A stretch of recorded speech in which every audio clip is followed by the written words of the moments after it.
ഇവരുടെ ഉദ്ദേശം എന്ന് പറയുന്നത് ഇവിടെ സംഘപരിവാറിനെയും ഹിന്ദുത്വ രാഷ്ട്രീയത്തെയും BJPയെയും ഒക്കെ വളർത്തുക എന്നുള്ളതാണ്. ഇവർ അവിടെ വളരണം, പ്രത്യേകിച്ചും ഇപ്പുറത്തെ സൈഡിൽ എന്ത് ചെയ്യണം, ഇവരും വളരണം. ഇവരുടെ കൂടെ തീവ്രവാദിപരമായ നിലപാടെടുക്കുന്ന മുസ്ലിം ന്യൂനപക്ഷത്തിലെ ആളുകളൊക്കെ തന്നെ ഇവരുടെ അടുത്തേക്ക് വരണം, മുസ്ലിം ലീഗിനെയൊക്കെ വിടണം. കാരണം മുസ്ലിം ലീഗിനൊന്നും തീവ്രത പോരെന്ന് പറഞ്ഞുകൊണ്ട് അതിനെയൊക്കെ ഇല്ലാതാക്കണം, ഇവർ വളരണം.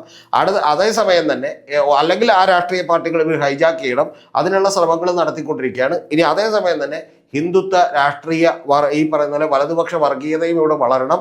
ആ വളർന്നാൽ രണ്ടു പേർക്കും ഇവിടെ സ്വസ്ഥമായിട്ട് നിൽക്കാം. ഇതിൻ്റെ ഇടയ്ക്കുള്ള മതേതരത്വം പുലരുന്ന അതിലൊക്കെ പലപ്പോഴും വെള്ളം ചേർത്തിട്ടുള്ള പാർട്ടികളാണെങ്കിൽ പോലും CPM-ഉം കോൺഗ്രസും പോലെയുള്ള പാർട്ടികളൊക്കെ തന്നെ അങ്ങോട്ട് പരിപൂർണമായും ഇല്ലാതാവുകയും ഇത്തരത്തിലുള്ള ഒരു വളക്കൂറുള്ള മണ്ണിൽ കിടന്ന് പൂന്തു വിളയാടുകയും ചെയ്യുകയാണ് ഈ പറയുന്ന ജമാഅത്തെ ഇസ്ലാമിയുടെ മീഡിയ വണ്ണും അതുപോലെ തന്നെ അവരുടെ വെൽഫെയർ പാർട്ടിയും ഹമീദ് വാണിയമ്പലത്തിൻ്റെ മകനും ഒക്കെ ചെയ്തുകൊണ്ടിരിക്കുന്നത്.